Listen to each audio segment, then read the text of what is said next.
हमारे YouTube channel. दोस्तों बात करेंगे हम बीपीएससी टीआरई 3.0 शिक्षक भर्ती 2024 के संबंध में। आज का ये वीडियो काफ़ी महत्वपूर्ण है डॉक्यूमेंट वेरिफिकेशन को लेकर के, कि यहाँ पे जो नोटिस आपकी जारी की गई है, साथ ही साथ डॉक्यूमेंट वेरिफिकेशन को लेकर के बात करेंगे। डीवी स्लॉट जारी किसका कब होगा डॉक्यूमेंट वेरिफिकेशन, और जिलों से दिशा निर्देश हुआ जारी, यानी कि डॉक्यूमेंट वेरिफिकेशन काउंसलिंग को लेकर के यहाँ पे जिलों से जो नोटिस जारी की जा रही हैं उसमें क्या कुछ दिशा निर्देश आपके दिए गए हैं उसको लेकर के बात करेंगे। और क्या री अपलोड का आपको मौका मिलेगा, क्योंकि बहुत सारे कैंडिडेट का जो है डॉक्यूमेंट अपलोड करने में काफ़ी मिस्टेक हो चुका है। इस वजह से यहाँ पे री अपलोड का आपको मौका दिया जाएगा या नहीं दिया जाएगा, उसको लेकर के भी यहाँ पे बात करेंगे। तो जितने भी कैंडिडेट यहाँ पे टीआरई 3.0 वाले हैं, आज के इस वीडियो में हम लोग डॉक्यूमेंट वेरिफिकेशन काउंसलिंग से संबंधित महत्वपूर्ण बिंदुओं को लेकर के बात करेंगे, जो आपके डॉक्यूमेंट वेरिफिकेशन और काउंसलिंग में काफ़ी मदद करेगा। चलिए एक बार देखते हैं कि क्या कुछ अपडेट है। लेकिन सबसे पहले जो अपडेट आपको हम देने वाले हैं वो है आपका डॉक्यूमेंट वेरिफिकेशन को लेकर के। उससे पहले ये हमारा टेलीग्राम चैनल है, यहाँ से आप जरूर जुड़िएगा, जिससे हर एक अपडेट यहाँ से भी आपको मिलती रहेगी। सबसे पहले उन कैंडिडेट के लिए वीडियो है जो टीआरई 3.0 के लिए काउंसलिंग के लिए तैयारी बना रहे हैं।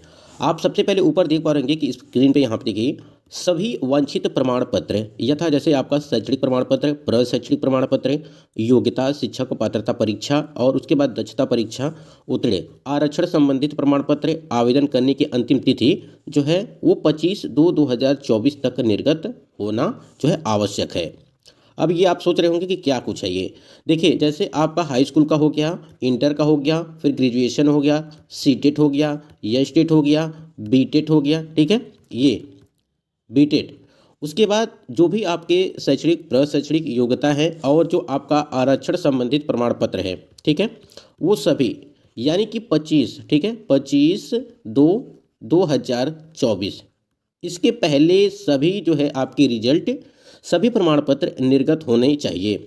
यानी कि अगर इसके बाद आपका कोई रिजल्ट जारी किया गया है, यानी कि कहने का मतलब ये है कि 25 फरवरी 2000 बाद अगर कोई रिजल्ट यहाँ पे आपका जारी किया जाता है तो वो आपका प्रमाण पत्र मान्य नहीं होगा। चाहे आपका सिलेक्शन बीपीएससी टीआरई 3.0 की भर्ती में चाहे आपका पीआरटी में हुआ हो, चाहे 6 to 8 या 9 to 10 या 11 to 12, ठीक है, यानी कि किसी भी वर्ग में अगर हुआ है तो वो मान्य नहीं किया जाएगा और वहाँ से आपको बाहर कर दिया जाएगा। तो इसलिए ज़रूर एक बार चेक करिए अपने सभी डॉक्यूमेंट कि आपके जो है 25/2/2024 के पहले सभी प्रमाण पत्र निर्गत हैं या नहीं, यानी कि सभी रिजल्ट आए हुए हैं या नहीं, क्योंकि उस पर डेट जो है वो वहाँ पे जांच की जाएगी आपके डॉक्यूमेंट वेरिफिकेशन के टाइम पे, ठीक है। तो ये सारी चीज़ें यहाँ पे दी गई हैं, सबसे महत्वपूर्ण यही चीज़ है आपका। तो ये डेट आपको याद रखना है 25 फरवरी 2024 तक, ठीक है, इसके पहले के सभी डॉक्यूमेंट। दूसरी चीज़ यहाँ पे दिया है कि शिक्षा विभाग की ज्ञापांक संख्या इतना 17/6/2023 के आलोक में स्पष्ट किया जाता है कि सीटेट अभ्यर्थियों के लिए बीटेट 2017 के लिए लागू प्रावधानानुसार सामान्य कोट के अभ्यर्थियों को जो है 60% अंक, ठीक है, पिछड़ा वर्ग, अत्यंत पिछड़ा वर्ग एवं सामान्य कोट की महिला उम्मीदवारों को जो है वो 55% अंक एवं अनुसूचित जाति, अनुसूचित जनजाति तथा निःशक्त कोट के उम्मीदवारों को 50% अंक के आधार पर उत्तीर्ण माना जाएगा। अभी जो हमने डेट बताया आपको कि 25 फरवरी 2000, ठीक है, 24, ये डेट हमने बताया। उसके बाद दूसरा है यहाँ पे सीटेट को लेकर के, ठीक है, खासकर जो अगर देखा जाए जो अदर स्टेट के कैंडिडेट हैं, सीटेट के नंबर को लेकर के आप सभी के लगातार कमेंट्स आ रहे हैं और इसके संबंध में भी नोटिस आपको कई बार जारी किए गए हैं, जैसे टीआरई 1.0 की भर्ती, टीआरई 2.0 की भर्ती में।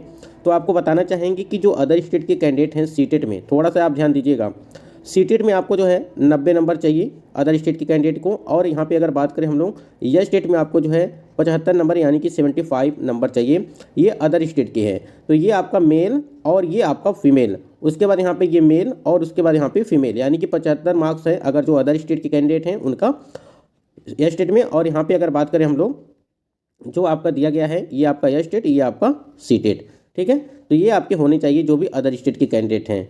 तो लेकिन ये मत समझिएगा कि यहाँ पे लिखा है कि सामान्य कोट की महिलाओं के लिए उम्मीदवारों को जो है 55% अंक चाहिए, ये सिर्फ जो बिहार की महिला कैंडिडेट हैं उनके लिए ये लागू है, यानी कि जो 5% का जो छूट है वो सिर्फ बिहार की महिलाओं के लिए है, ठीक है। तो ये आपका सीटेट का हो गया। दो चीज़ यहाँ पे क्लियर हो गई। सबसे पहले सबसे महत्वपूर्ण चीज़ यही था इसमें, और यहाँ पे आगे आपको बता दें।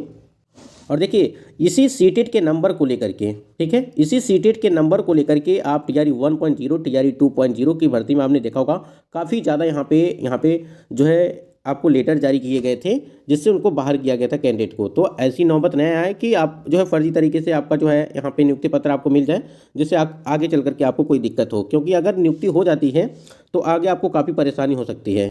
उसके बाद यहाँ पे देखिए महिलाओं के लिए क्या महत्वपूर्ण अपडेट था यहाँ पे। देखिए सबसे पहले देखिए यहाँ पे दिया गया है कि आरक्षण का दावा करने वाली विवाहित महिलाओं को जो है जाति, ठीक है, जाति हो गया, अस्थायी निवास हो गया, क्रीमिलेयर रहित प्रमाण पत्र उनके पिता के नाम एवं पता से निर्गत होना चाहिए, न कि उनके पति के नाम से, ठीक है। उपर्युक्त आरक्षण संबंधी प्रमाण पत्र सत्यापन के समय मूल रूप से प्रस्तुत नहीं करने पर आरक्षण का लाभ देय नहीं होगा। तो इसमें बताया जा रहा है कि जिनकी शादी हो चुकी है, ठीक है, जिनकी भी शादी हो चुकी है उन महिलाओं का जो जाति, अस्थायी निवास, क्रीमिलेयर रहित प्रमाण पत्र है उनके पिता नाम एवं उनके पता से निर्गत होना चाहिए। यानी कि कहने का मतलब ये है कि जो जन्म देने वाले पिताजी हैं, ठीक है, जन्म देने वाले पिता उनके नाम से और उनका एड्रेस होना चाहिए, ठीक है। तो यहाँ तक चीज़ें समझ में आ गई होंगी आपको। उसके बाद यहाँ पे देखिए और एक महत्वपूर्ण इसमें इन्फॉर्मेशन है, जो भी चीज़ हम आपको बता रहे हैं वो आपके डॉक्यूमेंट वेरिफिकेशन काउंसलिंग के लिए ही है, तो आप लोग बिल्कुल यहाँ पे सावधान रहिएगा।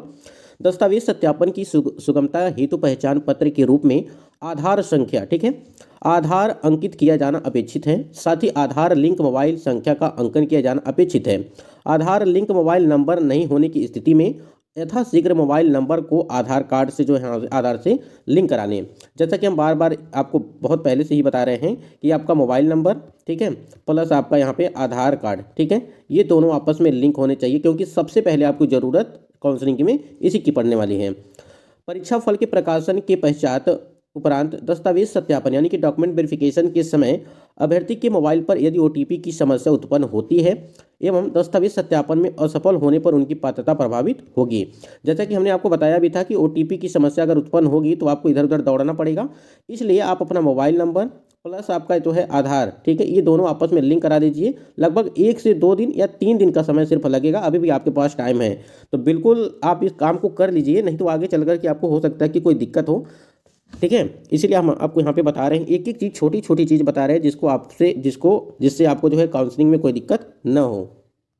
उसके बाद यहाँ पे देखिए सबसे महत्वपूर्ण और भी है कि BPSC TRE 3.0 document verification checklist आप देख पा रहेंगे कि जो आवेदन प्रपत्र यानी कि आवेदन पत्र की स्वअभिप्रमाणित छाया प्रति, यानी कि जो आवेदन का आपका प्रिंट आउट होना चाहिए आपका, ठीक है, प्रिंट आउट होना चाहिए। दूसरे नंबर पे आप देख पा रहे होंगे बीपीएससी वेबसाइट पर अपलोड डॉक्यूमेंट, यानी कि बीपीएससी वाटरमार्क सहित स्वअभिप्रमाणित छाया प्रति आपके पास होनी चाहिए। लेकिन बहुत सारे कैंडिडेट का कमेंट्स भी आ रहे हैं कि जो हमने बीपीएससी में जब टीआरई 3 में हमने फॉर्म अप्लाई किया था तो उस टाइम पे जो भी हमने डॉक्यूमेंट अपलोड किए हैं कुछ पे वाटरमार्क हमारा आया हुआ है, कुछ पर वाटरमार्क नहीं आया हुआ है, ठीक है। तो देखिए अगर ऐसी बात है तो आपको थोड़ा सा इंतजार करना चाहिए। देखिए एक आध बार और चेक करिएगा कि हो सकता है कि वाटरमार्क लग के आया हो। अगर नहीं आता है तो जब बीपीएससी यहाँ पे री अपलोड का ऑप्शन देगा तो आप वहाँ से अपलोड कर लीजिएगा, ठीक है, डॉक्यूमेंट पे जिस पे भी आपका वाटरमार्क नहीं आया है उसके बाद से आप जो वहाँ से फिर डाउनलोड करिएगा। उसके बाद देखिए एडमिट कार्ड की स्वअभिप्रमाणित छाया प्रति, यानी कि आपका बीपीएससी टीआरई 3.0 का एडमिट कार्ड आपके पास होना चाहिए और आधार कार्ड की स्वअभिप्रमाणित छाया प्रति, निवास प्रमाण पत्र की स्वअभिप्रमाणित छाया प्रति आपका होना चाहिए। जाति हो गया, क्रीमिलेयर रहित प्रमाण पत्र और ईडब्ल्यूएस प्रमाण पत्र की स्वअभिप्रमाणित छाया प्रति आपके पास होनी चाहिए। शिक्षक पात्रता परीक्षा प्रमाण पत्र, जैसे अभी हमने आपको बताया कि आपका जो है सीटेट हो गया, एसटेट हो गया, बीटेट हो गया, ये सारी चीज़ें आपका होना चाहिए। सभी शैक्षणिक एवं प्रशैक्षणिक अंक पत्र एवं प्रमाण पत्र की स्वअभिप्रमाणित छाया प्रति और 3 पासपोर्ट आकार की फ़ोटो आप अपने जो है सुविधा के लिए कितना भी रख सकते हैं, 30-40 रख लीजिएगा अपने सुविधा के लिए, क्योंकि हर जगह काम आपको आएगा। उसके बाद यहाँ पे देखिए दिया गया है कि सभी प्रमाण पत्रों की प्रतियां फोल्डर फाइल में जमा करना है। अब फोल्डर फाइल को लेकर के अगर बात करें तो आप 3 फाइल बनाइएगा, ठीक है, 3 फाइल आपको बनाने हैं, जिसमें से आपको यहाँ पे सबसे पहले नंबर पे आप सभी ओरिजिनल डॉक्यूमेंट रखेंगे, उसके बाद यहाँ पे वाटरमार्क वाले रखेंगे, ठीक है, फिर एक सेट आपको वाटरमार्क फोटोकॉपी वाले रहेंगे, यानी कि ये दोनों सेम रहेगा, ठीक है, ये वाला और जो आपका ये ये दोनों सेम रहेगा और इसमें जो है आपका ओरिजिनल रहेगा पहला, ये आपका दूसरा और तीसरा जो फाइल होगा उसमें समान रहेंगे सभी, यानी ये वाटरमार्क वाली प्रतियाँ जो होंगी, ठीक है। तो फोल्डर पर निम्न जानकारी आपको अंकित भी करना है। जैसे आप फाइल बनाएंगे तो वहाँ पे जानकारी यहाँ पे अंकित करना है। क्या क्या अंकित करना है, देखिए यहाँ पे सबसे पहले दिया गया है कि अभ्यर्थी का नाम होना चाहिए, फिर आपके पिताजी का नाम होना चाहिए, आवेदित विषय यानी कि किस सब्जेक्ट से, कोड देना चाहिए, आधार लिंक मोबाइल नंबर आपको देना चाहिए। देखिए बार बार आ रहा है कि आधार कार्ड और मोबाइल नंबर वाला लिंक जो नंबर होगा आपका वही, रोल नंबर आपका और रजिस्ट्रेशन नंबर। ये यहाँ देखिए सभी प्रमाण पत्रों के मूल से मिलान करने के उपरांत ही फाइल जमा आपकी जो है वो किया जाएगा, यानी कि सभी कुछ। आप देखिए जो आपका ओरिजिनल वाला होगा उस फाइल को आप कभी जमा नहीं करेंगे, ठीक है। अगर आपका फाइल जमा होगा तो आपका जो फोटो कॉपी वाली होगी वही आपकी जमा होगी। तो यहाँ तक चीज़ें क्लियर हो गई। अब देखिए अगर आपका कोई सवाल होगा तो इसमें कमेंट जरूर करिए। यहाँ पे देखिए आपका जब TRA 1.0 की भर्ती आपकी कराई गई थी, ठीक है, 1.0 की भर्ती आप देख पा रहे हैं कि 26/2023 के द्वारा अनुशंसित अभ्यर्थियों के प्रमाण पत्रों की जांच के संबंध में, ये इसलिए हम बता रहे हैं आपको क्योंकि सीटेट का जो मैटर है काफ़ी ज़्यादा है, ठीक है। सीटेट में काफ़ी ज़्यादा जो है फर्जी कैंडिडेट यहाँ पे हैं। देखिए यहाँ पे आपका आया था कि 1 to 5 में सिलेक्शन हुआ था कैंडिडेट का, और सीटेट अनुत्तीर्ण है, फिर अनुत्तीर्ण है, फिर अनुत्तीर्ण है, यानी कि डिस्क्वालीफाई हैं। उसके बाद यहाँ पे देखिए दिया गया था कि आपका जो 6 माह का PDPT, ठीक है, ये आपका दिया गया था, और सीटेट अनुत्तीर्ण और सीटेट अनुत्तीर्ण, BA डिग्री यहाँ पे जो अभियुक्त है, ये STT प्रमाण पत्र की वैधता अवैधता, ये तो ये आप देख पा रहे हैं कि सबसे ज़्यादा आपका सीटेट वालों को लेकर के दिया गया है, ठीक है। तो इसीलिए हमने सीटेट को लेकर के बात किया है कि आपको अगर नंबर आप एक बार जरूर चेक करिएगा सीटेट में। यहाँ पे देखिए अगर हम लोग जो भी कैंडिडेट यहाँ पे TRA 3.0 वाले कैंडिडेट है जिसमें रीअपलोड, ठीक है, जिसमें रीअपलोड को लेकर के यहाँ पे मांग कर रहे हैं, यहाँ पे देखिए जो सत्यप्रकाश शर्मा यानी कि जो BPSC के सचिव हैं उनके द्वारा क्या कुछ कहा गया था। देखिए यहाँ पे उनके द्वारा बताया जा रहा है कि शिक्षा विभाग से आदेश प्राप्त होने के बाद ही यहाँ पे दोबारा आपका जो है पोर्टल को खोला जाएगा, यानी कि ये डिपेंड करता है, जो सचिव हैं उनके द्वारा कहा जा रहा है कि शिक्षा विभाग से यहाँ पे अनुमति मिलेगी तभी यहाँ पे पोर्टल आपका खोला जाएगा।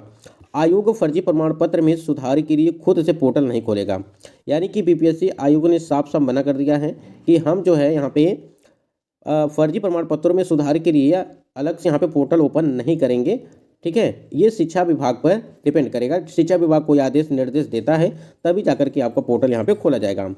अभ्यर्थी आवेदन करते समय ध्यान नहीं देते हैं, जब रिजल्ट आ गया तो परेशान है। ये जो है सत्यप्रकाश शर्मा जो BPSC के सचिव हैं उनके द्वारा अपडेट दी गई थी, तो बिल्कुल आपको परेशान नहीं होना है। देखिए TRA 1.0 की भर्ती, TRA 2.0 की भर्ती, इन दोनों भर्तियों में आपको जो है 4 या 5 दिन का समय मिला था, जिसमें आप जो है अपने गलत डॉक्यूमेंट अगर अपलोड कर दिए थे तो उसमें जो है आप सुधार कर सकते हैं, ठीक है। और अभी आपका जो एक प्रधान शिक्षक भर्ती जो कराई गई है उसमें भी आपको जो है 3 से 4 दिन का समय दिया गया था, गलत डॉक्यूमेंट जिनका अपलोड हो गया था उसमें जो है सुधार करने के लिए। तो जब आप यहाँ पे प्रधान शिक्षक भर्ती में दिए, TRA 1.0 की भर्ती में समय दिया गया पोर्टल खोलने के लिए, तो फिर यहाँ पे TRA 3.0 की भर्ती में क्यों नहीं दिया जाएगा। और ये देखिए लगातार मांग चल रही है, लगातार यहाँ पे मांग है कि पोर्टल जो है ओपन किया जाए, जिससे जो भी कैंडिडेट यहाँ पे गलत डॉक्यूमेंट अपलोड कर दिए हैं उनका जो है फिर से डॉक्यूमेंट अपलोड किया जाए, और उस पर जिनका वाटरमार्क नहीं आया है उस पर वाटरमार्क जो है दिया जाए। तो ये यहाँ पे चीज़ें थी। अब देखिए ये शिक्षा विभाग पर डिपेंड करेगा, लेकिन BPSC आयोग तो आप देख ही रहे हैं कि वो साफ साफ मना कर रहे हैं कि जब तक वहाँ से कोई आदेश नहीं आता है तब तक हम जो है पोर्टल ओपन नहीं करेंगे, लेकिन वो पोर्टल आपका ओपन किया जाएगा, आप बिल्कुल निश्चिंत रहिए। उसके बाद यहाँ पे हम लोग बात करें कि DB स्लॉट जारी किसका कब यहाँ पे DB कराया जाएगा, और जिलों से जो दिशा निर्देश आपके जारी किए गए हैं उसको लेकर के भी यहाँ पे हम सबसे पहले आप यहाँ पे देख पा रहे हैं स्क्रीन पे कि आपका एक यहाँ पे लेटर जारी किया गया था लखीसराय से, ठीक है। अब लगातार ये अभ्यर्थी मांग भी कर रहे हैं कि अलग अलग जिलों से जो नोटिस यहाँ पे जारी की जाए। देखिए जब आपकी नोटिस अलग अलग जिलों से जारी की जाएगी आपको तुरंत यहाँ पे सूचना मिल जाएगी। यहाँ पे देखिए आपको बताया गया था कि वेरिफिकेशन पूर्वाहन आपका जो है 9 बजे से स्टार्ट हो जाएगा और 5 बजे तक ये प्रक्रिया चलने वाली है, यानी कि 9 से 5। और स्लॉट देखिए आपका क्या निर्धारित किया गया है, ठीक है, आपका रैंक के अनुसार यहाँ पे आपके स्लॉट निर्धारित किए जाएंगे कि आपका क्या रैंक है, ठीक है। उस हिसाब से पहला स्लॉट आपका 9 बजे से स्टार्ट होगा और 10:30 बजे तक यहाँ पे आपका चलने वाला है।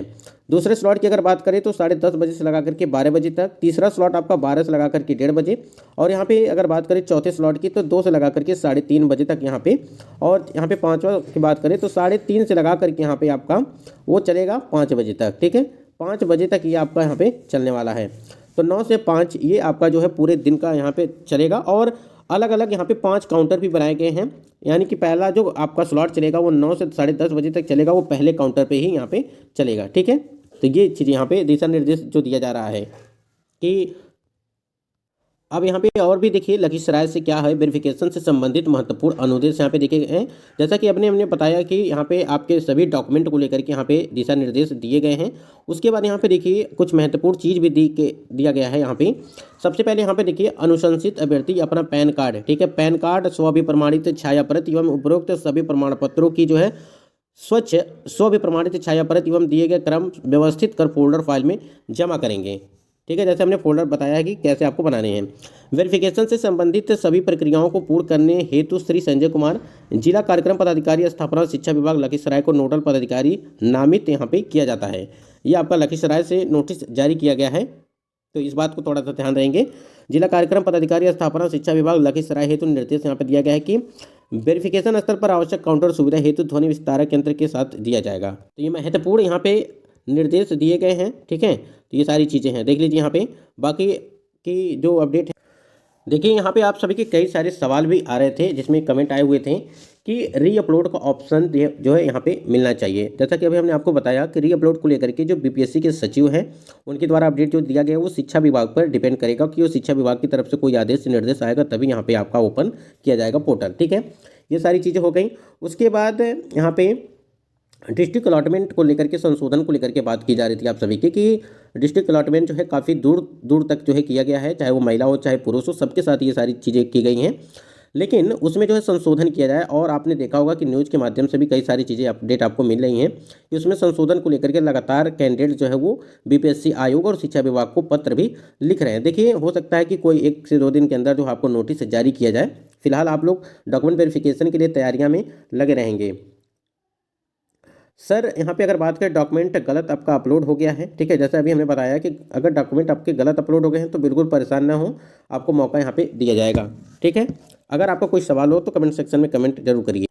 देखिए, एक सवाल भी कई आ रहा है कि जिनका जिला अलॉटमेंट नहीं हुआ है उनका कब जिला अलॉटमेंट किया जाएगा। हमने आपको दिखाया भी था कि उसमें लिखा था कि अगर जिनका छूट गया है वो शिक्षा विभाग की तरफ से आपको नोटिस जारी किया जाएगा और शिक्षा विभाग ही वहाँ से जो है जिला अलॉट करेगा आपका। ठीक है, तो आप बिल्कुल न परेशान होइए, आपका भी जिला अलॉटमेंट किया जाएगा। ठीक है, और आपने देखा होगा कि SC/ST जो वेलफेयर डिपार्टमेंट वाला था जिसमें अनुसूचित जाति अनुसूचित जनजाति कल्याण विभाग के अंतर्गत था, उसमें भी काउंसलिंग को लेकर के डेट परिवर्तन किया गया था, लेकिन अभी तक उसकी डेट आई नहीं है, उस शिक्षा विभाग की तरफ से ही आएगा। तो आपका भी यहाँ पे डिस्ट्रिक्ट अलॉटमेंट नहीं हुआ तो आपको शिक्षा विभाग की तरफ से ही डिस्ट्रिक्ट अलॉटमेंट किया जाएगा।